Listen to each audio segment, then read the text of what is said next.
तालिबान ने अफगानिस्तान में टिकटॉक और ऑनलाइन गेम पबजी पर पाबंदी लगा दी है। टिकटॉक और पबजी पर पाबंदी का फैसला काबीना के होने वाले इजलास में किया गया। तर्जुमान तालिबान ने टिकटॉक को गुमराहकुन करार दिया है। उन्होंने कहा कि टिकटॉक और पबजी गेम खेलना वक्त का ज़िया और उनके असूलों के खिलाफ है।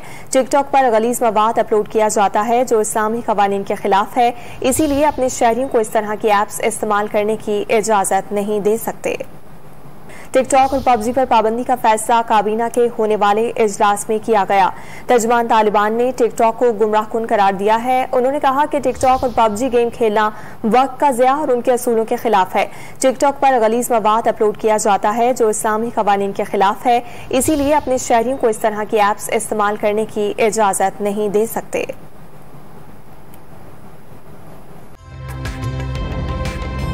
ताज़ा तरीन वीडियोस के लिए हमारा YouTube चैनल सब्सक्राइब करके बेल आइकन प्रेस करिए ताकि आपको मिले हर अपडेट सबसे पहले।